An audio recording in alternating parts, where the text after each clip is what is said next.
வணக்கம் நேயர்களே, வெல்லும் சொல் நிகழ்ச்சியில் மீண்டும் உங்கள் அனைவரையும் சந்திப்பதில் மிக்க மகிழ்ச்சி. இன்றைய வெல்லும் சொல் நிகழ்ச்சியில் பாரதிய ஜனதா கட்சியின் மூத்த தலைவர்களில் ஒருவரும் மாநிலங்களவை உறுப்பினருமான திரு சுப்பிரமணியன் சுவாமி அவர்களை டெல்லியில் உள்ள அவரது இல்லத்தில் சந்தித்து பேச இருக்கிறோம். எப்போதும் பரபரப்புக்கு பஞ்சம் இல்லாத திரு சுப்பிரமணியம் சுவாமி அவர்களை வரவேற்று நிகழ்ச்சிக்கு செல்வோம். வணக்கம் சார். வணக்கம். ரொம்ப மகிழ்ச்சி உங்களை சந்திக்கிறதுல. இப்போ பார்த்தீங்கன்னா தமிழகத்தில் ஒரு அசாதாரணமான ஒரு சூழ்நிலை நிலவுது.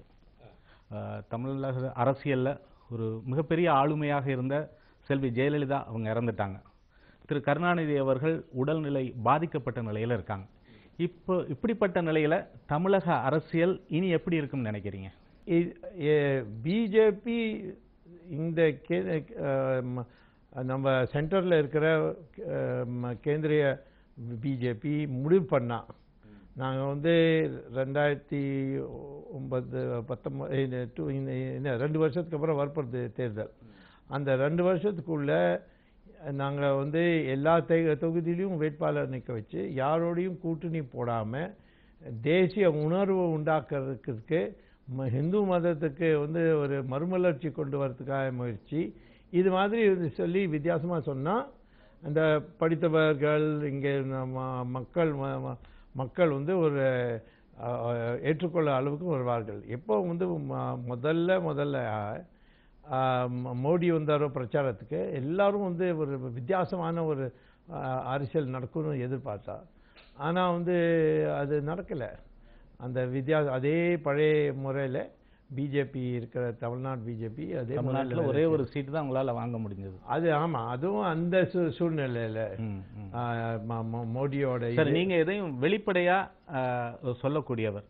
பாரதிய ஜனதா கட்சியால் தமிழகத்தில் இப்போ அவங்க பேசுகிற மாதிரி ஆட்சி அதிகாரத்துக்கு வர முடியும்னு நீங்கள் நினைக்கிறீங்களா இப்போதைக்கு? நான் அதான் சொல்கிறேனே, என்ன வித்தியாசம் நம்மளுக்கும் இந்த திராவிட இயக்கத்தோட வந்த கட்சி தமிழ்நாடு இப்போ இருக்கிற பாரதிய ஜனதா கட்சி அதோட பேசுறது, அதோட நடவடிக்கை, இந்த நடைமுறை எல்லாம் அதே இந்த பழைய இந்த சினிமா கல்ச்சர்லேருந்து வந்த திராவிட இயக்கத்திலேருந்து வந்த கட்சிகள்.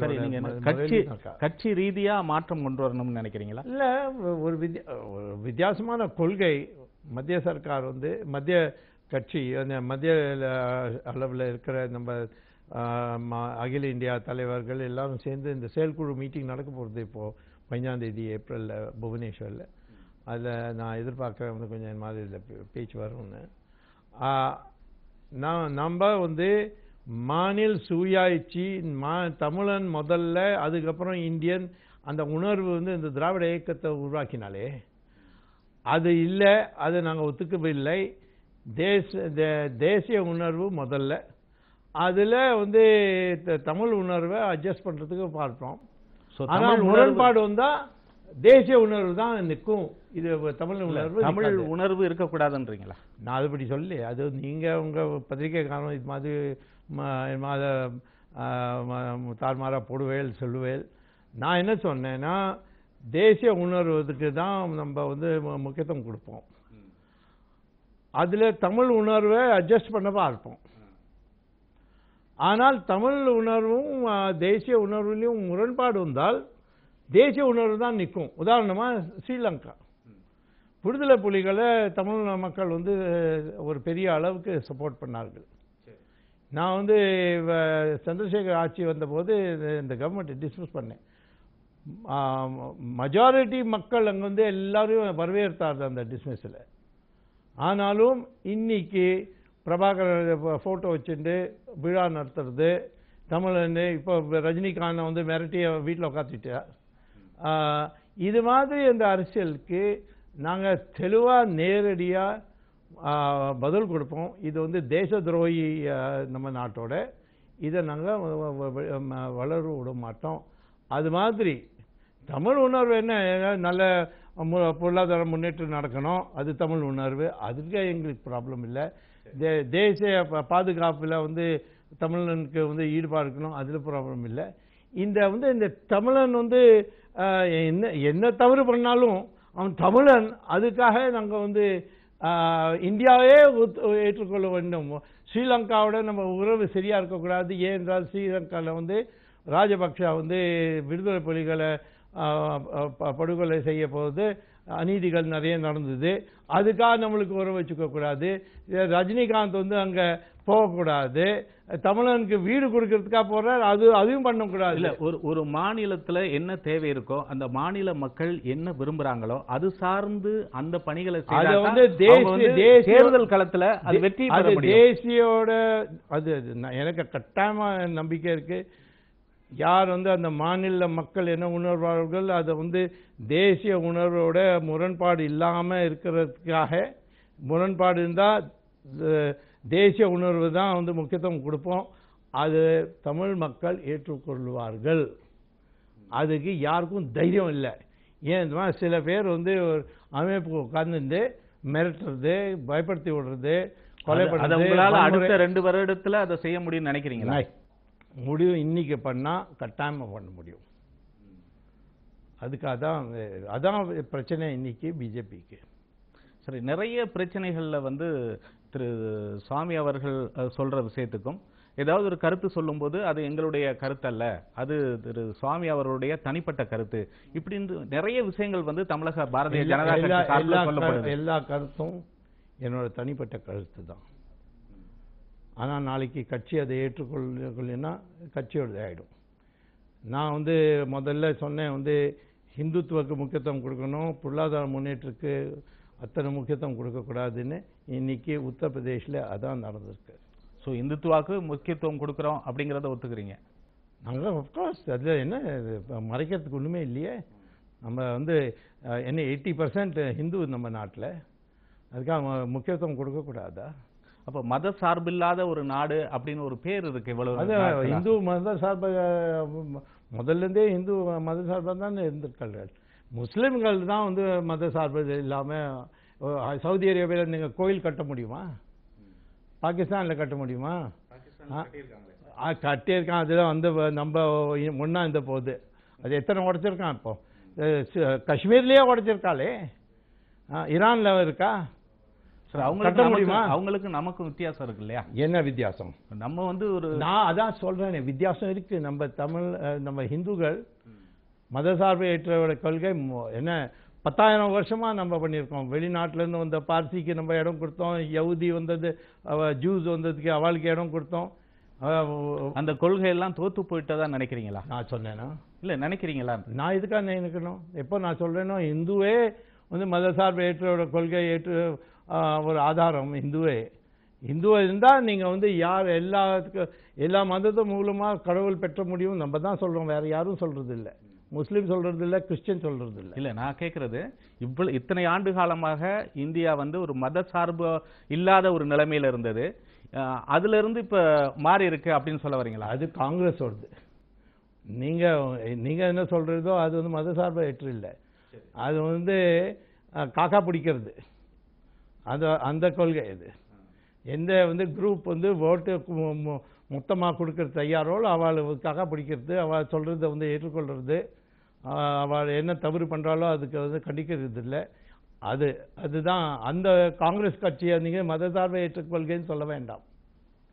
திரு சுப்பிரமணியம் சாமி அவர்களால் தமிழக பாரதிய ஜனதாவுக்கு பல நேரங்களில் தர்ம சங்கடம் ஏற்படுகிறது. உங்களுடைய கருத்தால் பாரதிய ஜனதா தமிழகத்தில் வளர முடியாத ஒரு நிலைமை ஏற்படுது அப்படின்னு உங்கள் கட்சியை சார்ந்தவர்களே சொல்கிறா? அப்படி இதுவரையும் பேர் அறுக்காம நீங்கள் இப்படி சொன்னால் நீங்கள் வம்புக்காக சொல்கிறேன்னு அர்த்தம். யாராவது பேர் சொல்லுங்க, யார் சொன்னா இப்படின்னு. இல்லை, உங்கள் கட்சியில் கட்சியில் இருக்குதுலாம் இதெல்லாம் உங்கள் பத்திரிகைக்காரனோட வம்பு பண்ணுறதுக்கு ஒரு பழக்கம் இல்லை. அதோட நீங்கள் பேர் கொடுங்க, யார் சொன்னாங்க? தமிழக பாரதிய ஜனதா ஒரு விஷயத்தில் ஒரு கருத்து சொல்லும் பொழுது திரு சாமி அவர்கள் வேற மாதிரியான ஒரு கருத்தை சொல்றாங்க. குறிப்பா மீனவர் பிரச்சனையாகட்டும், ஜல்லிக்கட்டு பிரச்சனை. ஜல்லிக்கட்டுல நான் என்ன சொன்னேன்? நான் தானே கோர்ட்டில் போய் வாதம் பண்ணேன். யாராவது தமிழ்நாடு ஜனதாலேருந்து வந்தாளா?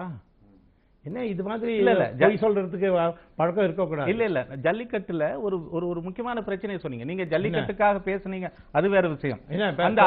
அந்த கோர்ட்ல வாதம் பண்ணி ஜல்லிக்கட்டு நிறுத்தணும் நான் தானே சொன்னேன். அது ஒத்துக்கிறேன். இல்ல, அது ஒத்துக்கிறேன். இப்ப என்ன எது பத்தி ஜல்லிக்கட்டு பிரச்சனைனால அந்த போராட்டத்துல கிட்டத்தட்ட ஒரு 5 லட்சம் பேர் மெரினா கடற்கரையில 5 லட்சம் 5 5 லட்சம். ஆமா, தமிழகத்தோட எஸ்டிமேட் வந்து 20,000. சரி, 20,000ஆகவே இருக்கட்டும். அந்த 20,000 பேரும் வந்து அந்த மெரினா கடற்கரையில அந்த போராட்டம் நடக்கும் பொழுது அவர்களை அதாவது இந்த பொறுக்கி அப்படிங்கிற வார்த்தையெல்லாம் பயன்படுத்தினார். அது பொய். நான் சொல்லவே இல்லை. ட்விட்டர்ல அப்படி வந்ததா சொன்னாங்களே. வந்ததா சொல்ல, அதான் ட்விட்டர்ல காட்டுங்கல்ல. இதுதான் உங்களோட வம்பு. ஒன்னும் படிக்காம ஒன்னும் செய்யாம வம்புக்காக இந்த மாதிரி சொல்லிவிடுவேன், கேள்வி கேட்டுருவேன். நான் சொல்றேன், சேலஞ்ச் பண்ணியிருக்கேன், ட்விட்டர்லயே சேலஞ்ச் பண்ணியிருக்கேன். எந்த ட்விட்டர்ல சொல்லியிருக்கேன்? அப்படி ஒரு விஷயம் சொல்லல. அப்படி ஒரு விஷயம் சொல்லல. இல்ல, அப்படி நீங்க தானே குற்றம் சொன்னேன். நீங்க சொல்லுங்க இங்க நான் சொல்லியிருக்கேன். இல்ல, அதான் நீங்க அதை பத்தி யாருக்காவது இது மாதிரி சந்தேகம் இருந்ததுன்னா என்கிட்ட நேரடியா ட்விட்டர்ல கேட்டுக்கணும், நீங்க இப்படி சொன்னேலான்னு. சில பேர் கேட்டா நான் சொன்னேன், இப்படி ஒண்ணு சொல்ல, இங்க காட்டுங்கன்னு சொன்னேன். சரி, உங்க பேர்ல வேற யாரோ ஒருத்தர் பண்றாங்க. அது ஒரு என் பேர்ல யாரும் ஒருத்தரும் பண்ணல, அதுவும் பொய்யே. ஜெயலலிதா அவர்களுக்கு எதிராக ஒரு வழக்கு தொடர்ந்தீங்க, ஒரு நீண்ட சட்ட போராட்டம் பண்ணீங்க. கிட்டத்தட்ட ஒரு 18 ஆண்டு காலம் ஒரு போராட்டத்துக்கு பிறகு ஒரு தீர்ப்பு வந்திருக்கு. இந்த தீர்ப்பை பத்தி நீங்க என்ன நினைக்கிறீங்க? எதுக்காக நீங்க இந்த கேள்வி கேட்கிறீங்க? இல்ல, இதுல எது கேட்கிறேன்னா, இப்போ அத A2 என்று சொல்லப்படுகிற சசிகலா அவர்கள் இப்போ வந்து சிறையில் இருக்கிறாங்க உங்க கேஸால. ஆட்சி அமைக்க வந்து சசிகலாவை அழைக்கணும் அப்படின்னு ஒரு விஷயம் ஏற்கனவே நீங்க சொல்லிடுறீங்க. உங்களுக்கே தெரியும், அவங்களுக்கு வந்து உங்க வழக்குல உங்களுக்கு ஒரு பூரணமான நம்பிக்கை இருக்கும், எப்படியும் அவங்க வந்து சிறை செல்வாங்க. அப்படி இருக்கும் பொழுது அவங்கள ஆட்சி அமைக்க அழைக்கணும் அப்படின்னு மெஜாரிட்டி இருந்தது. எந்த நம்ம சட்டத்துல எந்த பிரிவுல வந்து அவளுக்கு கொடுக்கக்கூடாதுன்னு இருக்கு? நான் சட்டத்துக்காக ஆதரவு கொடுத்து பேசினேன்.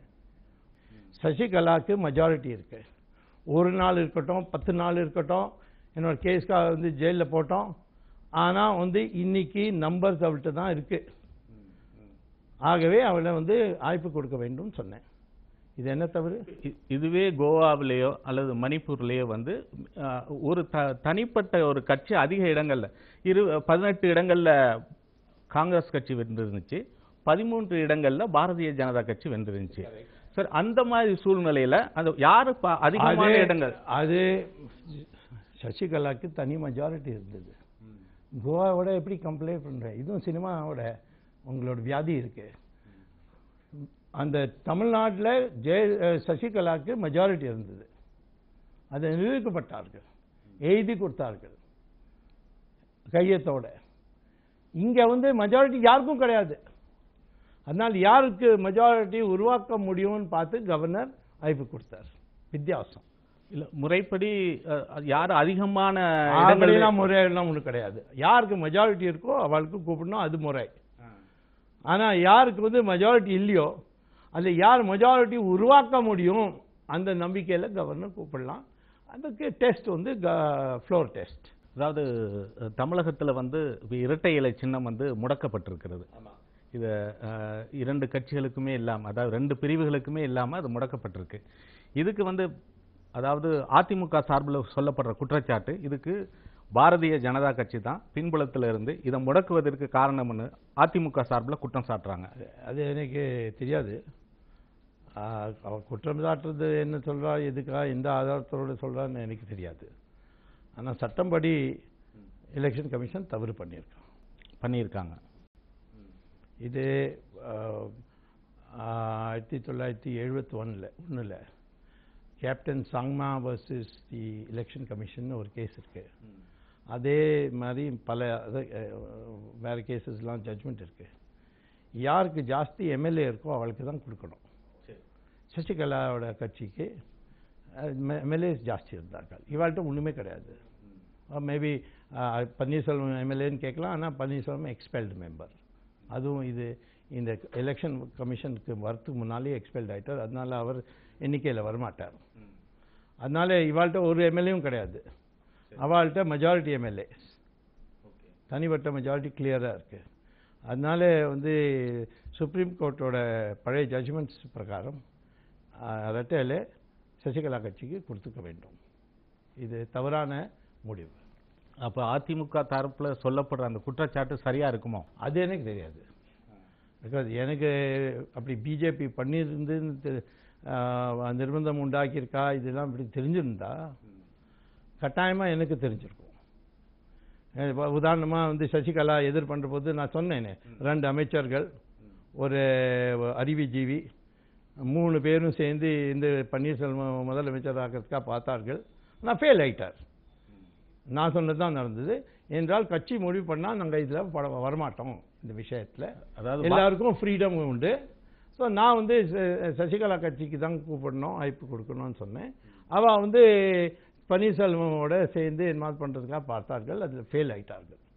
அதில் நான் சொன்னேன், எனக்கு தெரியும், எனக்கு வந்து தெளிவாக கட்சி தலைவர்கள் எல்லாரும் சொன்னால் வந்து நாங்கள் இதில் படமாட்டோம், உனக்கு வந்து பண்ணோன்னா நீயும் பண்ணும், அவளும் பண்ணுவான், உனக்கு ஒரு நிர்பந்தம் இருக்காதுன்னு சொன்னான். கடைசியில் நான் சொன்னது தான் நடந்தது. அதான் பாரதிய ஜனதா கட்சியில் முயற்சி செய்தாங்க பன்னீர்செல்வம். அது 2 அப்போ நானே சொன்னேனே, உனக்கு இது புதுசாக ஒன்றும் நான் உங்கள்கிட்ட சொல்ல. அப்பயே நிறைய வாட்டி சொன்னேன். இந்த வாட்டி எனக்கு அது மாதிரி ஒரு செய்தியும் கிடைக்கல. அப்படி நடந்ததுன்னா பிஜேபி சொல்லி எலெக்ஷன் கமிஷன் இந்த முடிவு பண்ணான்னா எனக்கு முதலே தெரிஞ்சிருக்கும். எனக்கு தெரியல. சரி, தேர்தல் ஆணையம் வந்து சொல்லுது இது வந்து இந்த முடிவெடுக்கிறதுக்கு கால அவகாசம் இல்லை அப்படின்னு சொல்லுது. கால அவகாசம் இல்லைன்னு நீங்கள் நினைக்கிறீங்களா? இல்லை, அது கால அவகாசத்துக்கும் அது கரெக்ட். அது டீட்டெயிலில் பொறுத்து அஃபிடேவிட்டை பார்க்கணும், அதெல்லாம் பெரிய பிரச்சனை. ரொம்ப நாளாகவும் தேர்தல் வந்து இடைக்கால கிட்ட வந்துருச்சு. அந்த சமயத்துலேயும் வந்து இதான் பார்க்கணும், ஒன்று தான் பார்க்கணும், யாருக்கு ஜாஸ்தி எம்எல்ஏ இருக்காங்க. அது பார்க்கவில்லை, அதான் தவறுன்னு சொல்கிறேன். சரி, இப்போது திரு தினகரன் வந்து கேண்டிடேட்டாக நிற்கிறார். ஆமாம். அவருக்கு எதிராக சில வழக்குகள் இருக்கிறதாகவும் சொல்லப்படுறது. ஆமாம். இப்போ நீங்கள் அதை எப்படி பார்க்குறீங்க? அது எலெக்ஷன் கமிஷன் கிளியர் பண்ணிடுத்தேன். அந்த நாமினேஷன் சேலஞ்ச் ஆச்சு ஸ்க்ரூட்டினி டைமில். எலெக்ஷன் கமிஷன் கிளியர் பண்ணிட்டேன். அதனால நான் இதுக்காக வந்து இதை பற்றி யோசிக்க வேண்டும். இந்த தேர்தலில் வெற்றி யார் பக்கம் இருக்கும்னு நினைக்கிறீங்க? அது எனக்கு தெரியாது. திராவிட முன்னேற்ற கழகம் ஜெயிக்கக்கூடாது, திராவிட முன்னேற்ற கழகங்களோட கைக்கூலி ஜெயிக்கக்கூடாது. இதோட ஜாஸ்தி நான் வந்து திராவிட முன்னேற்ற கழகம் தோக்கணும், இதுதான் நான் விரும்புகிறேன். அதில் யார் ஜெயிக்கிறா அது வந்து மக்கள் முடிவு பண்ணணும். நீங்கள் சசிகலா அணிக்கு ஒரு சப்போர்ட் பண்ணுறீங்களா? நான் இப்போ தானே சொன்னேன், எனக்கு ஒன்றும் தெரியாது. நான் வந்து திராவிட முன்னேற்ற கழகம் ஜெயிக்கக்கூடாது இதுதான் சொன்னேன், வேற ஒன்றும் சொல்ல. அதனால இது ஏன் இந்த வம்பு கொஸ்டின் நீங்கள் கேட்குறது? சசிகலாவுக்கு சப்போர்ட் கொடுக்குற இருக்கிற மக்கள் மத்தியில் இருக்கிற சந்தேகத்தை கேட்க பிரச்சாரத்துக்காக வந்தேன்னா நான் அப்போ வந்தேன். அது சொன்னேன் வந்து சட்டம் படி அவளுக்கு வாய்ப்பு கிடைக்கணும்னு. இத்தனை நாள் சொல்லுவேன், தயவுசெய்து திராவிட முன்னேற்றத்துக்கும் ஓட்டு போடாதுங்க, திராவிட முன்னேற்றத்தோட கைக்கூலிக்கும் ஓட்டு போடாதுங்க. ஸோ இந்த தேர்தலில் வந்து திராவிட முன்னேற்ற கழகம் அதை மீறி வெற்றி பெற்றால் வாய்ப்பு இருக்கு. நான் என்ன பண்ணுவேன், மக்கள் கேட்கல என்னோட பேச்சுன்னு தான் சொல்வேன், வேற ஒன்றும் இல்லை. இப்போ அண்மையில் கமலஹாசன் வந்து அவர் உங்களுக்கும் அவருக்கும் வந்து ஒரு கருத்து முரண்பாடு ஏற்பட்டுச்சு. என்ன கருத்து? ஒன்றுமே இல்லை. அவர் என்னமோ முட்டாள்தனமாக என்னமோ பேசினார். அதுக்காக நான் சொன்னேன் அவர் வந்து பம்பஸ் இடியட்டுன்னு. பம்பஸ் இடியட்னா வந்து அகங்காரத்தோட இந்த முட்டாள், அகங்காரம் கொண்ட முட்டாள் அப்படின்னு சொல்ல வந்தீங்க. அதுக்கும் அதாவது முதுகெலும்பு இல்லாதவர்னு சொன்னீங்க, அதுவும் இருக்கு. நான் அந்த எலும்பு கடிக்கிறவர் அப்படின்னு அவர் கமலஹாசன் நான் பார்த்துருக்கேன். என்ன ஆச்சுன்னு, அவர் முதல்ல அவர் ஒரு போராட்டம் நடந்தது, அவர் சினிமா பற்றி உடனே கட் பண்ணி வச்சுட்டாரே. அதில் இந்த சினிமா நடிகர் யாருக்கும் தைரியம் கிடையாது. அது அவளோட வாழ்க்கையே அப்படி தான். எல்லாம் வந்து ஒரு பொய் சொல்ல, ஒரு என்ன அவள் கதை, அவளோட இது, அவளோட வீரத்தனம் எல்லாம் வந்து ட்ராமா. பொது வாழ்க்கையில் அவள் எல்லாரும் பயந்தாங்கொல்லி. இதான் நான் ஒத்துக்கிறேன். இப்போ ரஜினிகாந்த் கூட ஸ்ரீலங்கா பயந்துட்டாரு. அவர் மிரட்டப்பட்டதா சொல்றீங்களே, அப்படி மிரட்டப்பட்டிருப்பார்னு நினைக்கிறீங்களா? ஏன் முதல்ல யோசிக்கலையா? ஒரு அழைப்பை வந்து ஏற்றுக்கொள்ள முன்னால இது யோசிக்க வேண்டும். ஸ்ரீலங்கா போகிறேன், இதில் வந்து என்ன நம்மளுக்கு வித்தியாசமாக வருமா கோயில்களில்? இந்தியன் கவர்மெண்ட் ஒன்று சொல்ல, இந்தியன் கவர்மெண்ட் வரவேற்றது. அங்கே இருக்கிற ஹை கமிஷனர் வந்து அவருக்கு ஏர்போர்ட்டில் வந்து ஆளை அனுப்பி அழைப்பு கொடுக்குறது, ஐ மீன் வரவேற்கிறதுக்காக எம்பசியோட மூத்த ஒரு ஆஃபீஸரை அனுப்புறதுக்காக எல்லாம் முடிவாயிடுது. திடீர்னு வந்து பண்ணார். யாருக்காக? அங்கே வந்து தமிழ் மக்களுக்கு தான் வீடு கிடைக்க போகிறது. ஸோ எதுக்காக அவர் கேன்சல் பண்ணா? அச்சத்தில் தான். சினிமாவில் பெரிய வீரர் சரி, முன்னாடியே அவர் இதை பற்றி யோசிக்க வேண்டும். தவிர்த்திருக்கலாம் போகிறத. இல்லை, அப்படி இல்லை. அது உங்கள் நீங்கள் விரும்புகிறேன் நான் ஒரு பதில் கொடுக்கணும், நான் கொடுக்க போகிறது இல்லை. நான் எனக்கு எது சரியாக தோன்றதோ அதான் சொல்ல போகிறேன். ஒரு ஆய்வு வர போது யோசிக்க வேண்டும், சில பேர்கிட்ட கேட்க வேண்டும். கவர்மெண்ட் ஆஃப் இந்தியாட்ட அவருக்கு நிறைய பேர் வந்து அறிமுகம் இருக்குது, அவர்கிட்ட கேட்டுக்கலாம். கவர்மெண்ட் ஆஃப் இந்தியாவோட கொள்கை பற்றி இது வந்து வெளிநாட்டோட பிரச்சனை, அதனால் போகணுமா போகக்கூடாதான்னு கேட்டுருந்தால் சொல்லியிருப்பா. கட்டாயமாக போங்க, நம்மளுக்கு நல்லது, தமிழ் மக்களும் அங்கே வரவேற்பார்கள், எங்களுக்கு ரிப்போர்ட் இருக்குதுன்னு இப்படி சொல்லியிருப்போம். அதுக்கப்புறம் எல்லாம் ஏற்றுக்கொள்ளு அனௌன்ஸ் பண்ண பிறகு திருமாவளவன் பேசிட்டார், வைகோ பேசிட்டார், அதுக்காக வந்து போகிறதே விட்டுட்டார். அதுவும் சொல்கிறார், எனக்கு கருத்தில் அவரோட கருத்து நான் ஒத்துக்கலை, ஆனாலும் அவருக்கு வந்து மனசில் வேதனை வரக்கூடாது, அதுக்கான போல. இதுதான் எல்லாம் சினிமா டைலாக். இதுதான். சரி, வீடு கொடுக்கறது அது ரஜினியை வச்சு தான் கொடுக்கணுமா? அது நான் என்ன, இவர் தானே வாய்ப்பை ஏற்றுக்கொண்டார், அவர் சொல்லியிருக்கணுமே. ஏன் ரஜினி, நான் சினிமா ஸ்டார், எனக்கு இதுக்கு கூப்பிடுறேன், வேற யாராவது கூப்பிடுங்கன்னு சொல்லியிருக்கணுமே. இப்போ என்கிட்ட இதுக்காக கேட்குறாரு. இல்லை, இப்போ அது ரஜினி கூட ஒரு இடத்துல சொல்லியிருக்கார், இந்த பிரச்சனையை அங்கே உள்ள ஜனாதிபதியோட, பிரைம் மினிஸ்டரோட நான் வந்து பேசியிருப்பேன் அப்படின்ற கூட ஒரு. ஏன் ஏற்றுக்கொண்டார்கள் அந்த இன்விடேஷன்? ஏன் வந்து அறிக்கை கொடுத்தார் நான் போகிறேன்னு? அது எல்லாம் பண்ணியாச்சுலாம் பொய். இதெல்லாம் வந்து தானே பயந்துட்டார், அதை மறைக்கிறதுக்காக இதெல்லாம் சொல்கிறார். இப்போ இந்த ராமர் கோவில் கட்டுற விஷயம், இப்போ நீங்கள் வந்து அடுத்த 2 வருடத்தில் வந்து மாநிலங்களவையில் ஒரு ஒரு ஸ்ட்ரென்த் உங்களுக்கு கிடைச்சிரும், அதை பேஸ் பண்ணி இதுக்கான முயற்சியில் இறங்குவேன் அப்படின்ற மாதிரி சொல்லியிருக்கிறீங்க. அப்படி சொல்ல நான் சொன்னேன் வந்து இந்த முஸ்லிம்கள் சார்பாக யாரெல்லாம் வந்து வாதம் செய்கிறாளோ அவள் கோர்ட் மூலமாக வந்து இதை முடிவு பண்ணுறதுக்கு தயார் இல்லையானா, இதை நீண்டிகிட்டே போனான்னா அடுத்த வருஷம் நம்மளுக்கு கோர்ட்டே வேண்டாம். எப்படி வந்து ராஜீவ் காந்தி சாபானு கேஸில் வந்து சட்டத்தை மாற்றி எவர் என்ன விரும்பினாரோ அதை நிறைவேற்றுறாரோ அதை பண்ணிடுறாரோ, அதே மாதிரி நாங்களும் வந்து அடுத்த வருஷம் மெஜாரிட்டிக்கு எங்களுக்கு கிடச்சிடும், நாங்கள் சட்டத்தை பாஸ் பண்ணி கோயிலை வந்து கட்டியிருப்போம். இப்போ நீதிமன்றமே சொல்லிடுச்சு, வெளியில் இந்த பிரச்சனையை வந்து பேசி தீர்த்துக்கங்க அப்படின்ற மாதிரி. இல்லை, நீதிபதியோட சீஃப் ஜஸ்டிஸ் வந்து ரொம்ப அழகாக சொன்னார், இது வந்து ஒரு பிரச்சனை, இது வந்து ஒரு ஒற்றுமையோட ஒரு முடிவாச்சுன்னா எல்லாருக்கும் நல்லது, நாட்டுக்கும் நல்லது, அது நாங்களும் ஒத்துக்கிறோம். அதனால் வந்து என்னோட அவசியம் இருந்தால் நானும் வந்து அதுக்கு வந்து மத்தியஸ்த செய்யறதுக்காக வந்து பேச்சுவார்த்தை பண்ணி கொடுத்து ஒரு தீர்மானம், ஒரு தீர்ப்பு கொண்டு வரதுக்காக உதவி செய்யறதுக்காக தயாருன்னு சொன்னார்.